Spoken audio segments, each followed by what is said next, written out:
असदुद्दीन ओवैसी बिहार चुनाव से पहले महागठबंधन में शामिल होना चाहते हैं। महागठबंधन में शामिल होने के लिए खुद ओवैसी ने इजहार किया था।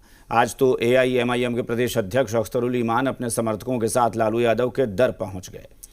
इस दौरान अख्तरुल ईमान ने लालू यादव पर मई समीकरण को लेकर आंखें भी तरेरी। बावजूद न तो लालू यादव के घर का दरवाजा खुला, न ही महागठबंधन में एंट्री का रास्ता बना।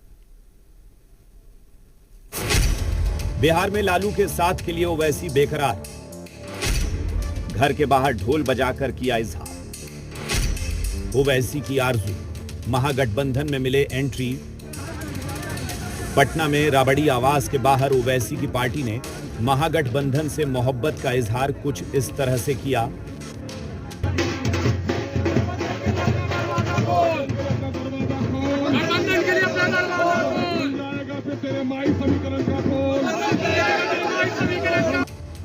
फायर ब्रांड मुस्लिम नेता असदुद्दीन ओवैसी बिहार में पॉलिटिकल सपोर्ट के लिए इस कदर बेकरार हैं कि उन्होंने अपनी पार्टी के प्रदेश अध्यक्ष को लालू यादव के दर पर भेज दिया। बैनर, पोस्टर, ढोल और कार्यकर्ताओं के साथ पहुंचे एआईएमआईएम के प्रदेश अध्यक्ष अख्तरुल ईमान ने लालू यादव से महागठबंधन में एंट्री देने की गुहार लगाई।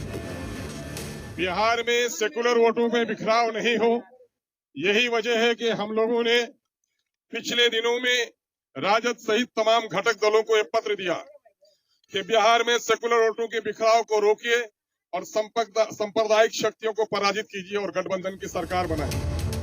ओवैसी की पार्टी चाहती है कि लालू यादव एआईएमआईएम को महागठबंधन में शामिल करें और बिहार में 6 सीटें दें, नहीं तो एमवाई का पोल खोल देंगे।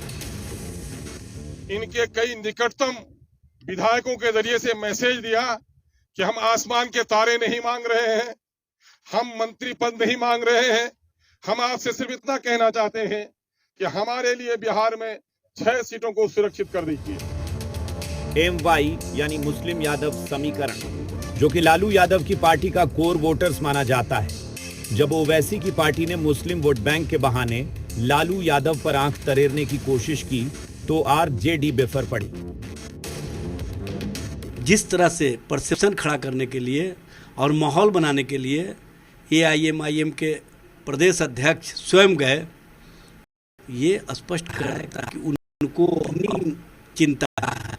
उनको लग रहा है कि इस बार मेरी वो इस तरह का खेल खेल रहे हैं। एमआईएम जो पार्टी है ये उनका आंतरिक फैसला है और लालू यादव जी का भी आंतरिक फैसला है या होगा कि हमको किनको अपने साथ रखना है, नहीं रखना है।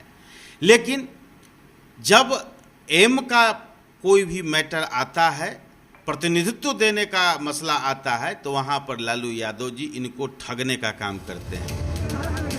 मुस्लिम वोट बैंक और मुस्लिम प्रतिनिधि के बहाने बिहार की सियासत सुलग उठी है। कांग्रेस पूरे मुद्दे से कन्नी काट रही है तो बीजेपी ने तुष्टीकरण के बहाने आरजेडी और ओवैसी दोनों को लपेट लिया। इसमें कांग्रेस को क्या कहना है, जाने ओवैसी जी की पार्टी के लोग और आरजेडी जहाँ वो गए थे, जहाँ उन्होंने चिट्ठी भी शायद लिखी थी। कांग्रेस का मानना है कि हमारा राजद के साथ, वामपंथी दलों के साथ गठबंधन पूरी मजबूती से काम कर रहा है। देखिए, ये दोनों चोर मौसेरा भाई है। मुस्लिम वोट को प्राप्त करने के लिए दोनों नाटक कर रहे हैं, दोनों में होड़ लगी हुई है। एक तरफ राजद मुस्लिमों का तुष्टीकरण करती है और एएमआई जो है वो बनना चाहती है रहनुमा, लेकिन बिहार की जनता देख रही है, कोई झांसे में नहीं आएगा। बिहार की करीब 18% मुस्लिम आबादी में से बड़ा हिस्सा सीमांचल में रहता है। सीमांचल में मुस्लिम आबादी निर्णायक है। सीमांचल के विधानसभा क्षेत्रों में मुस्लिमों की आबादी करीब 40 से 70% तक है। 2020 के विधानसभा चुनाव में एआईएमआईएम ने 5 सीटों पर जीत दर्ज की थी। बावजूद लालू यादव ओवैसी के लिए गेट नहीं खोल रहे हैं।